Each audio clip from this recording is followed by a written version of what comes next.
मैंने इस पर भी लिखा था कि अभी मुहर्रम आएगा, हमारे ज़ाकिरीन, हमारे वाइज़ीन उम्मत को रुलाएंगे, वाह वाह करेंगे, पैसा इकट्ठा करेंगे।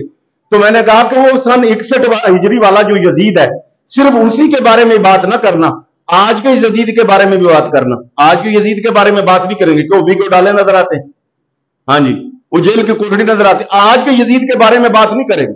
आज का यजीद बिलों की सूरत में हर उम्मती को ज़िबा कर रहा है। बिजली के बिलों की सूरत में आज का यजीद रोजाना की बुनियाद पर हर उम्मती और हर उम्मतिया को पाकिस्तानी को ये ज़िबा कर रहा है। इस पे बात नहीं करेंगे। तो लोग गुमराह हो रहे हैं।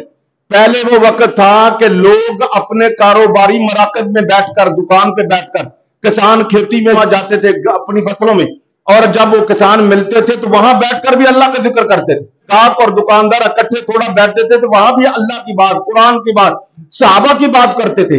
अब क्या होता है, कुल है, चेलम है, शादी है, मस्जिद है, शादी हाल है, जहां भी है बिजली के बिलों की बात हो रही।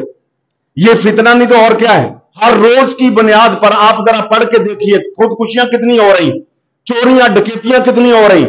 हजरत उमर फारूक रज़ी अल्लाह तआला अन्हु के दौर में 3 साल कैद आ गया, और उस कहत के मुताबिक यानी इस तरह बहुत बेरोजगारी इतनी बड़ी कि आप कौम को रिलीफ ना दे सके।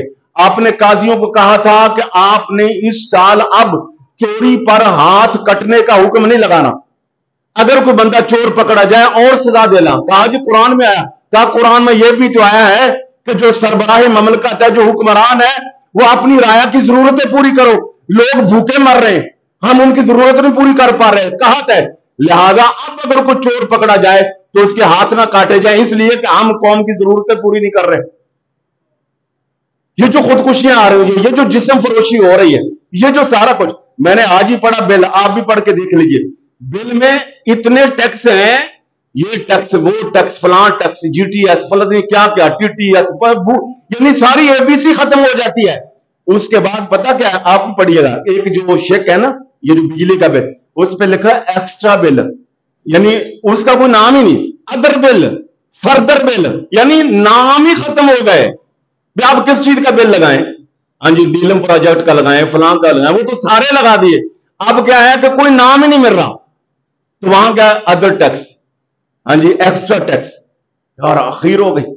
मगर ना कोई बोलेगा, ना कोई कर, नाम हुसैन कर लेंगे, हाँ जी, मगर वीडियो डाले की वजह से बात नहीं करें, ना कौम करेगी, ना इमाम करेगा, ना मौलाना करेंगे। सियासतदान ने तो करनी क्या, उन्होंने तो पनसाया। तो पहले IMF का नाम लोग छुप के लेते थे। मैंने कल हैरान हो गया, अगर आपने देखा हो, बड़ी बड़ी सुर्खियों में हुक्मरान खुद कह रहे हैं हमारी इस वजह से अभी IMF राजी नहीं हो रहा। इसका मतलब है कि आपने IMF को राजी करना, अल्लाह को नहीं राजी करना, ना अपनी अवाम को राजी करना।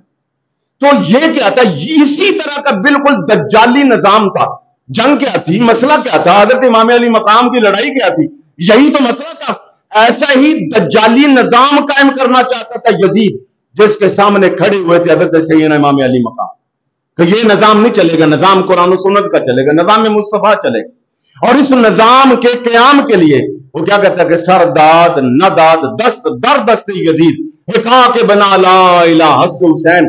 आपने सर दे दिया मगर यजीद के हाथ में हाथ नहीं दिया, यानी वोट नहीं दिया। इस दज्जाली निजाम के कायम करने वाले उस हुक्मरान को आपने वोट नहीं दिया, और जब उस वोट नहीं दिया तो उसने आप पे चढ़ाई की, आपने सर दे दिया, वोट नहीं दिया। तो इसलिए यही मामला था। और फिर यजीद ये समझा कि हमने आपको शहीद कर दिया, आपके टुकड़े कर दिए, आपके खैमों को आग लगा दी, आपके उस तड़पते लाशों पे घोड़े दौड़ा दिए, और फातेह बन के बैठ गया। तारीख ने बताया कि मरना या शहादत ये असल में फतह और शिकस्त नहीं है।